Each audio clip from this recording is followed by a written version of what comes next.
Here we are for another round of the 70s versus the 90s, and it's a round of racism in the ring when I put Martin Ritt's The Great White Hope against Norman Jewison's The Hurricane.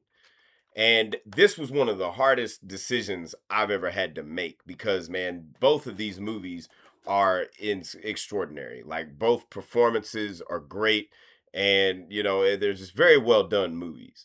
First up, we have Martin Ritt's The Great White Hope, starring James Earl Jones as the boxer Jack Jefferson, which is loosely based off of the actual boxer Jack Johnson, who was a big deal in the early 1900s. And his biggest crime was fucking a white woman.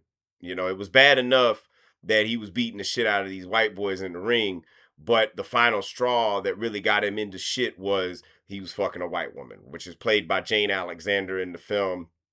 And what's really beautiful about this film is that you can tell that these two were really in love. This wasn't some like jungle fever kink or anything. Like, these two were legitimately in love, and their scenes together are like some of the most beautiful scenes in the film, like when they're off on that cabin retreat and everything. And like, even when you first see them together, you can tell this isn't some fucking sexual kink. This is like real love. But of course, you can't have that shit at the time that this movie takes place, and that's and in the real life, Jack Johnson dealt with that shit a lot too. And so they're trying to get him on that shit. And because of course he takes the fucking championship belt from the previous champion and stuff. So the white motherfuckers are salty about that. And so they get him on what is technically the Mann Act, even though, she wasn't a prostitute. And as Hal Holbrook, as the district attorney in that film, said, well, that's for commercial ass. That's not for, she's not a pro. But the fucking federal marshal, Robert Webber, who, always playing a fucking smarmy prick in a movie, he goes after him for that. And they try him and convict him. And he, gets sentenced to 3 years in prison. But he ain't having that shit. So he fucking skips bail and goes to Europe, where he still has to deal with more and more shit. And it gets to the point where, like, his final humiliation is having to perform a stage version of Uncle Tom's Cabin, and it is just absolutely degrading. And of course, he is finally humbled when he ends up in Mexico, and the woman that he loves dies, and they get it to where, like, you can get out of this shit if you fight in Havana. If they picked out a big ass white boy that they figured could actually like win against him, and even though they tell him to throw the fight, and then that final fight is just absolutely devastating, because it's like you see him like he's considering throwing the fight, but when he's down the first time and he looks around at the crowd, and and he just can't do it, so he gives it his all to fucking like really try to win this motherfucker, because at this point he's got nothing left to lose, other than his life. And at that point he really don't even give a fuck about that, and he's just going at it. And but then the fucking white boy wins, and that ending is like just so fucking devastating, because of course the white people are all celebrating, because even like long before Hitler, motherfuckers had to be on that white people being the master race bullshit. And it could never just be two gladiators fighting in the ring. It always had to be like black versus white type bullshit. And that really tainted the world of boxing for the longest time. And when they take him out of the ring, because this motherfucker's like on his last leg and shit. And then that, the reporters hounding him like, well, how did you lose? And he's like, well, the motherfucker beat me. What do you want from me? And a kid spits on him, it's and then you see as they're carrying him away, then you got the fucking victory march for the white boy that won. And the film itself is very well directed by Martin Ritt. James Earl Jones gives one of his greatest performances, if not his greatest. He's got one of the best lines in the film, well, I'm black and I'm hoping. And and of course Jane Alexander is extraordinary in the film, but like most of the supporting actors in the film are kind of mid, though, but they do fill in their part the way it's needed to be. And we look at Norman Jewison's The Hurricane, starring Denzel Washington as Reuben Hurricane Carter. who was, of course, a real life boxer who was wrongfully accused of murder and was in prison for over 20 years and for a crime he didn't commit, you know. And of course, these motherfuckers have been trying to get him his whole life, you know. And the catalyst of this film is there's a young kid who is kind of not adopted, so to speak, by a group of Canadians. And the kid played brilliantly by Vasilius Rion Shannon. And usually, like, kid performances are annoying as fuck. This kid fucking crushes in this. You know, of course, the three Canadians that fucking help this kid out, you know, learn to read and all this shit, get him through high school and try to get him into college, or Lee of Schreiber, John Hanna, and Deborah Carr Younger. And like they're all just absolutely brilliant in the film. And they take this kid to a fucking used book sale where he finds the book, The 16th Round, written by Reuben Hurricane Carter, about like his life and his false imprisonment and stuff. And the kid reads the book, and it really, like, he really responds to it because he feels like there's a lot of parallels to his life and stuff. And, you know, after he reads it, you know, he's so compelled to, like, you know, he starts writing to Hurricane Carter, and he really wants to, like, help this motherfucker be free because he truly believes that he was innocent and everything. And of course, like, this motherfucker's biggest crime too was just being black and, you know, essentially trying to save one of his friends from being assaulted by a fucking pedophile. You know, we see that in a flashback that is mentioned in the book, where, you know, a group of his friends, when their kids are out in the fucking like woods at a fucking waterfall and shit, and some fucking older white dude comes in there and just trying to fucking, like, you know, basically molest this young kid. And, you know, the Carter ain't having that shit.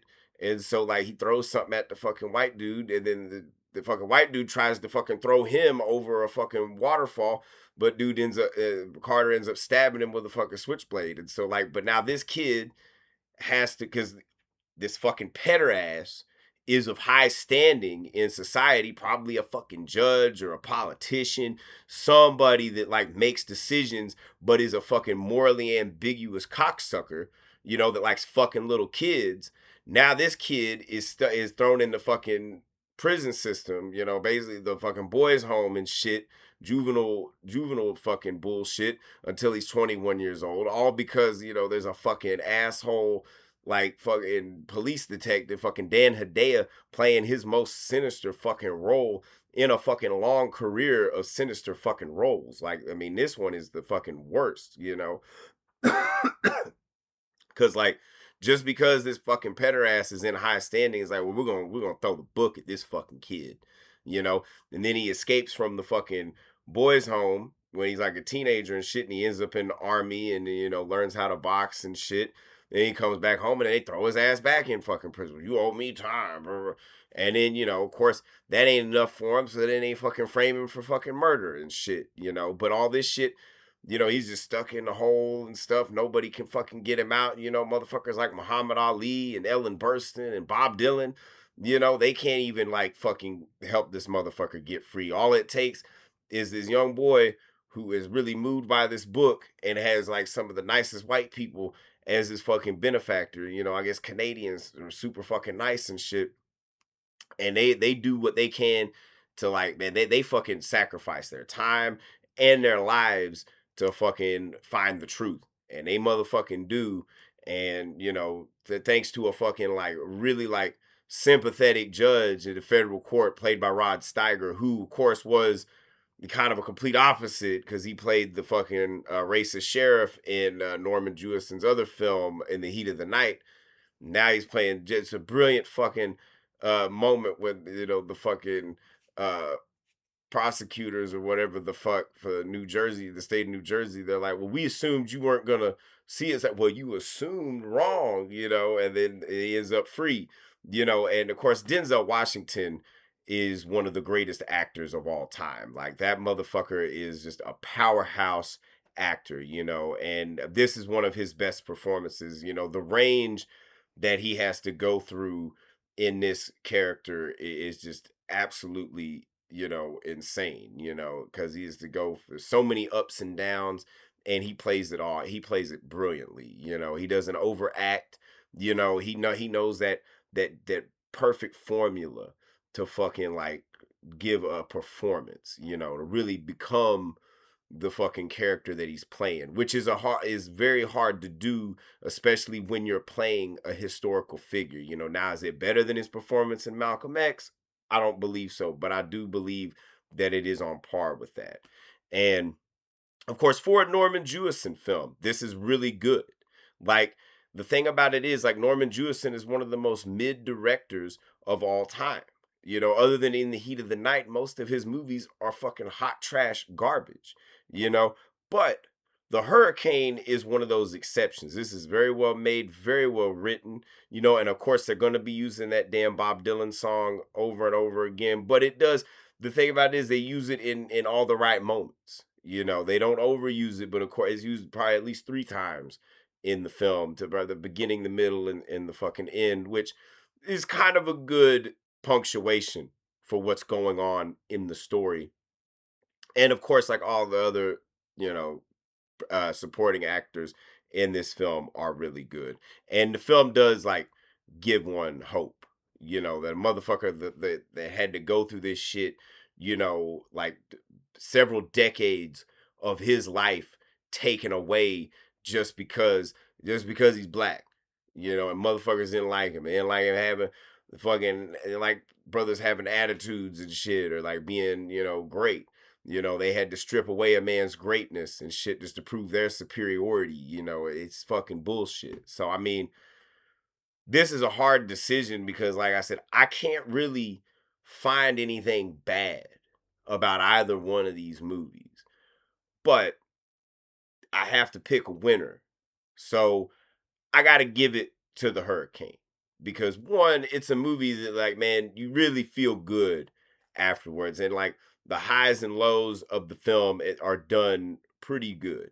Like, you can't really deny that shit, you know, especially for somebody as mid as Norman Jewison. Like, he really did make a great film, and of course, like, I don't think Denzel's and James Earl Jones's performances are better than the other one. I think they're kind of equal, but I do think James Earl Jones did have a tendency to overact his part in The Great White Hope. Whereas, like, Denzel Washington, what makes that motherfucker so great as an actor is his restraint, you know, and his ability to not overact, you know.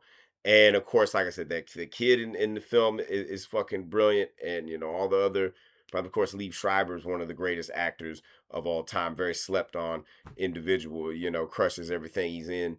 And like I said, that ending is like it's inspiring. It's got a lot of hope, and you know, so I don't necessarily know if that makes it a better movie, but it wins this round just because I feel it's just a better, like, all around package of stuff. Whereas, like, The Great White Hope, I could probably nitpick harder than I want to, but that's also a very entertaining film and has a lot to say. Both movies deal with the complexities and fucked up bullshit that is racism and how ridiculous it was in 2 different time periods of American history and shit, and definitely 2 completely different figures in history that had the same profession and were good at their fucking profession, but weren't allowed to do their fucking profession because of fucking white bullshit. So, for anybody keeping score, that is 91 to 72. 70s are only up by 19. You know what I mean? Fuck, the 90s did need a win too. So, I mean, it's definitely not a gimme round because, like, both movies are really fucking good. And, you know, it's very rare when we see these rounds like that where they're so fucking close. And if I've said anything wrong, anything you disagree with, feel free to eviscerate me in the comments. This is one asshole's opinion on a very long, self-indulgent journey to find out which decade was better, the 70s or the 90s. And we're going to keep fighting the power to figure out the truth. Never fucking give up and never fucking surrender.